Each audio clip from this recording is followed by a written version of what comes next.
نحمده ونصلي على رسوله الكريم۔ میرے عزیزو، اللہ رب العزت نے ہر کسی چیز کے اندر کچھ نہ کچھ خوبی، کچھ نہ کچھ بھلائی، کچھ نہ کچھ کام ضرور رکھا ہے۔ کوئی بھی چیز دنیا میں ایسی نہیں جو کسی مقصد کی نہ ہو، ہر چیز کا کچھ نہ کچھ مقصد ہے، ہر چیز کی کوئی نہ کوئی طاقت ہے، مگر ان میں سب سے بڑا مقصد اور سب سے زیادہ طاقت انسان کی ہے۔ انسان سے زیادہ طاقتور بھی کوئی نہیں ہے اور اس سے بڑا مقصد بھی کسی کا نہیں ہے۔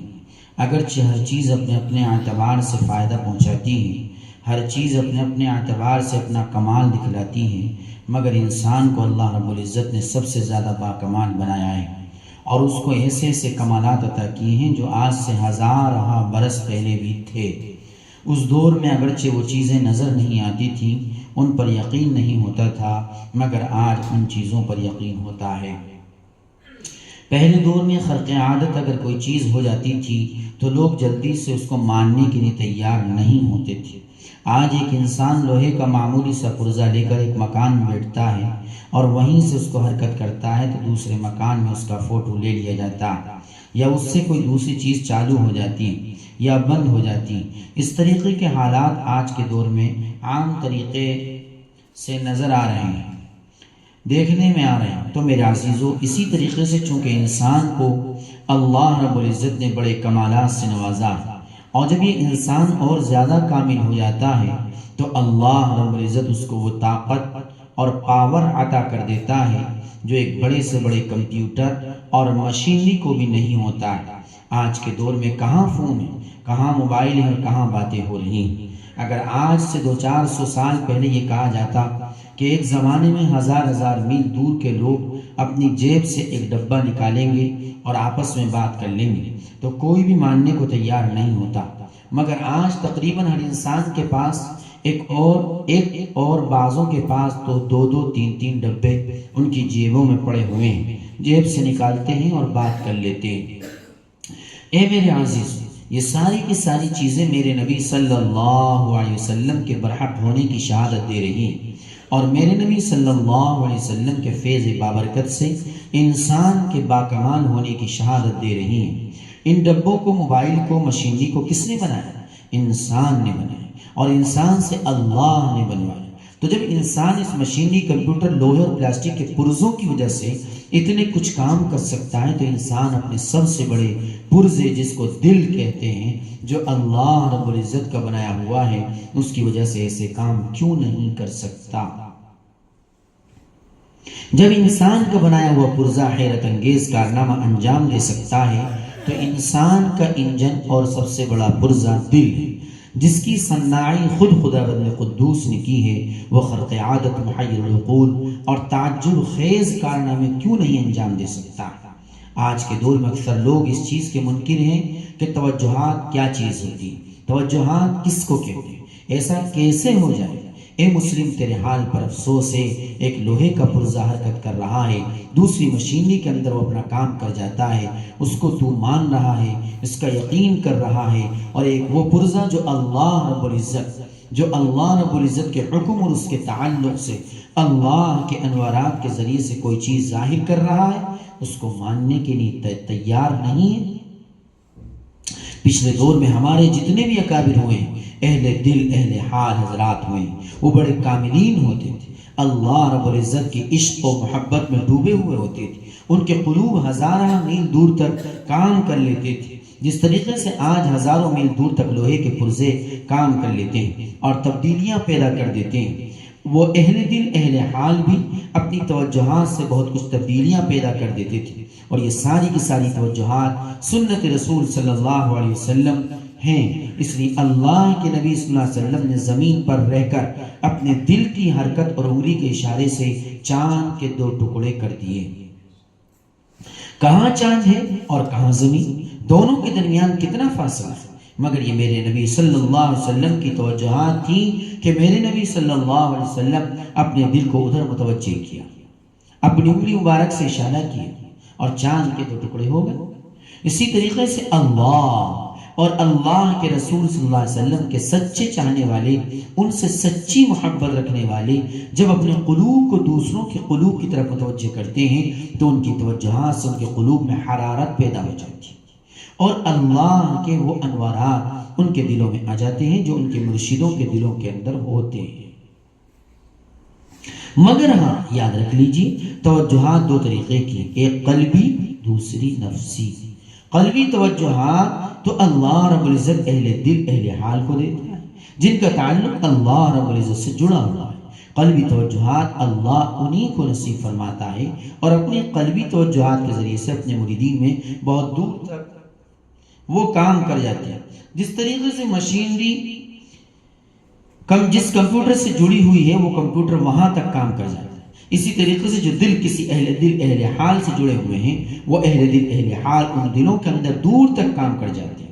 اکثر بیشتر موجودگی میں تو ان کے اوپر کام کرتے ہی ہیں، مگر کبھی کبھی غیر موجودگی میں بھی ہزارہ میل دور تک کام کر جاتے ہیں۔ یہ کوئی تعجب کی بات نہیں ہے۔ اور یاد رکھ لیجیے، قلبی توجہات اس کو کہتے ہیں کہ جب قلبی توجہات ان کے اوپر ڈال دی جاتی ہیں تو اللہ کے نام کے علاوہ کسی اور چیز کی آواز ان کے اندر سے نہیں نکلتی ہے۔ ان کے محبوب ہی کا نام ان کی زبانوں سے نکلتا ہے، اور یہ قلبی توجہات اللہ رب العزت اپنے خاص بندوں کو عطا کرتا ہے۔ رہی نفسی توجہات تو یہ غیروں کو بھی حاصل ہو جاتی ہے، راہبوں اور جوگیوں کو بھی حاصل ہو جاتی ہے۔ یہ لوگ اپنے نفس کے ذریعے سے کسی کے اوپر اپنی حرکت کر جاتے ہیں جس کی وجہ سے کچھ الجھنیں یا کچھ رکاوٹیں ہو جاتی ہیں، مگر ہاں جس کو اللہ رب العزت نے قلبی توجہات دے دی ہیں اس کے اوپر نفسی توجہات کام نہیں کرتی۔ قلبی توجہات نفسی توجہات کو مغلوب کر دیتی ہے، کیونکہ قلبی توجہات والا جو ہے وہ اللہ کا عاشق اور دیوانہ ہے، اس کے دل میں اللہ رب العزت کے انوارات اور اسرارات ہیں۔ جس کے پاس نفسی توجہات ہیں وہ شیطانی توجہات، اس لیے اللہ رب العزت کے انوارات کے سامنے شیطانی توجہات کہاں رکھیں گی، کہاں اپنا کام کریں گے؟ تو میرے عزیزوں، بہت سے لوگ اس چیز کے منکر ہیں، اس پر یقین نہیں رکھتے ہیں اور لوہے کے پرزوں کے اوپر یقین کر رہے ہیں۔ کسی کے پاس گاڑی ہے، 100-200 قدم دور سے اس گاڑی کی چابی کا بٹن دباتا ہے تو گاڑی کھل جاتی ہے، پھر دباتا ہے تو بند ہو جاتی ہے۔ لوہے کے پرزوں میں یہ بات موجود ہے، ایک معمولی سے پرزے کے اندر یہ چیز ہے فٹ۔ اے انسان، جس کو اللہ رب العزت نے اتنا عمدہ بنایا ہے، تیری مشین یہ تیرا دل اتنا بہترین طریقے سے اللہ رب العزت نے بنایا ہے جس کی مثال نہیں، کیا اس کے اندر یہ چیزیں پیدا نہیں ہو سکتی؟ غور کر کے سمجھدار بن جا، یہ کوئی نئی چیز نہیں ہے۔ حضرت شاہ عبد القادر جیلانی رحمہ کے یہاں جب مجلس سے ہوتی تھی اور ان کی توجہات قلبی جب کسی کے اوپر پڑ جاتی تھی تو بعض پر تو ایسی اثر کر جاتی تھی کہ کئی دن تک بے ہوش پڑا رہتے تھے۔ پھر آپ لوگ کیوں منکر، جبکہ سبھی لوگ جب کسی سے ملتے ہیں، کسی عالم سے، پیر سے، کسی بڑے سے ملتے ہیں، باپ سے ملتے ہیں، تو کہتے ہیں کہ حضرت میری طرف توجہ رکھنا۔ سبھی لوگ کہہ بھی رہے ہیں اور منکر بھی ہو رہے ہیں۔ بڑے افسوس کی بات ہے جب کسی اہل دل کا دل کسی ایسے دل کی طرف متوجہ ہو جاتا ہے جو دل اس کے دل سے جڑا ہوا ہے تو وہاں پر حرارت پیدا ہو جاتی ہے۔ اسی لیے میں آپ لوگوں کو بتلاتا ہوں کہ جب تم اپنے یہاں مراقبے میں بیٹھے ہوئے ہو اس وقت کوئی کیفیت طاری ہو جائے تو اس کو برداشت کیا گیا، کیونکہ وہاں بھی شیخ کی توجہات پڑ سکتی ہے اور اس کی وجہ سے تمہارے اوپر ایک بے خودی اور کیفیت طاری ہو سکتی ہے، کیونکہ تم وہاں بیٹھے ہوئے بھی اپنے شیخ کے سینے سے انوارات چوس رہے ہو۔ ارے ایک میوہ چاند سورج اور ستاروں کا عکس چوس سکتا ہے اور ایک انسان کا دل کسی اہل اللہ کے دل کا عکس نہیں چوس سکتا۔ سمجھنے کے لیے بہت سی باتیں، نہ سمجھ کو کتنا بھی سمجھاؤ کچھ نہیں۔ حضرت عمر فاروق اعظم رضی اللہ تعالی عنہ مسجد نبوی علی صاحب الصلاۃ والسلام میں خطبہ دے رہے ہیں، 1800 میل کے فاصلے پر جہاد کی تیاری ہے اور کہہ رہے ہیں یا ساریہ الجبل، اے ساریہ پہاڑ کی طرف متوجہ ہو۔ یہ کیا تھا؟ حضرت عمر فاروق اعظم رضی اللہ تعالیٰ عنہ کی توجہات ہی تو تھی کہ ساریہ رضی اللہ تعالیٰ عنہ کو مطلع کر دیا کہ تمہارے پیچھے دشمن کی فوج ہے، ہوشیار ہو جاؤ، پہاڑ کی جانب کا خیال کرو۔ بہت سی باتیں اللہ رب العزت ان اہل دل اہل حال سے ایسی ایسی کرا دیتا ہے جن کو عام لوگ غیبی چیزیں سمجھنے لگتے ہیں، حالانکہ یہ سب کچھ اللہ رب العزت کی مدد اور نصرت سے ہی ہوتا ہے۔ خوب یاد ہے اللہ رب العزت کے جو نیک بندے ہیں، اس کے جو عارفین ہیں، عاشقین ہیں، معمولی اور خفیف سا شرک و بدعت اور کفر بھی ان کے اندر نہیں ہوتا ہے، معمولی سی خطا بھی ان کے نزدیک ایسی ہوتی ہے جیسے کہ تمہارے سامنے آگ کا تنور۔ سچ پوچھو تو معمولی سی لفظ سے بھی وہ ایسے لرزتے ہیں جیسے تم کسی بڑے گناہ کو کر کے بھی نہیں لرزتے ہو۔ مگر ہاں، اللہ رب العزت اپنے عاشقین کو، اپنے طالبین کو، اپنے صادقین کو کچھ وہ چیزیں عطا کر دیتا ہے جو عام لوگوں کی عقلوں سے باہر ہے۔ عام لوگوں کے فہم میں وہ باتیں نہیں آتی اور وہ دیوانے ان چیزوں کو استعمال کر لیتے ہیں، تو عام لوگ سمجھنے لگتے ہیں کہ علم غیب ہے۔ ایسا ہرگز نہیں ہے۔ علم غیب تو صرف اور صرف اللہ رب العزت ہی کے لیے خاص ہے۔ ہاں، اللہ رب العزت جس کو جتنا عطا کرتا ہے، یہ آپ نے کتابوں میں پڑھا ہوگا کہ اللہ رب العزت جس کو جتنا سکھلا دے، بتلا دے، بس اتنا ہی ہوتا ہے، آگے کچھ نہیں۔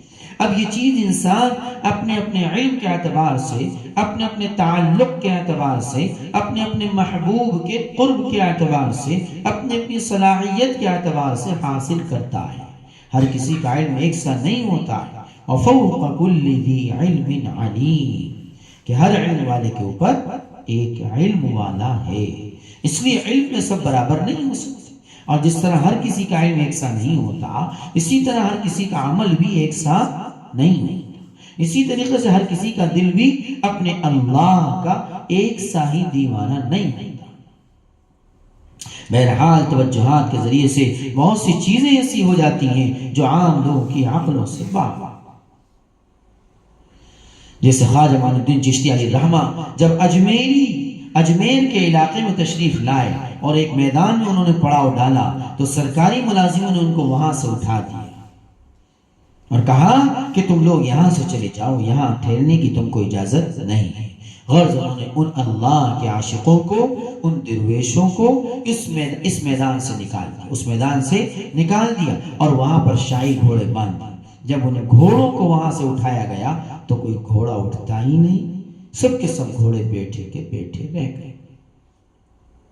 نعوذ باللہ، کیا خواجہ صاحب جادوگر تھے؟ نعوذ باللہ، کیا خواجہ صاحب کسی غلط عمل کو کیا کرتے تھے؟ نعوذ باللہ، کیا خواجہ صاحب کوئی بازیگر تھے؟ اللہ کے ولی کا انہوں نے دل دکھایا، وہ دل ادھر متوجہ ہو گیا، وہ توجہ ادھر کام کر گئی۔ ابھی ایک سفر کی بات ہے، راجستھان میں ایک جگہ ہے فالنا، ہم وہاں گئے تھے، مفتی محمد ساحل صاحب بھی میرے ساتھ تھے اور دیگر کافی ساتھی تھے۔ وہاں ایک مسجد میں ہم جمعہ پڑھنے کے لیے گئے۔ مسجد ان لوگوں کی تھی جن کے پاس توحید کی سمجھ کم ہے، اللہ رب العزت ان کو توحید کی پوری سمجھ دے دے، آمین۔ ہم جتنے بھی تھے الگ ہی نظر آ رہے تھے، امام صاحب کی نظریں بار بار ہم پر پڑ رہی تھی، ان کے الفاظ بھی کچھ اس طریقے کے نکل رہے جو ہم سے کھیلنے والے بن جائیں۔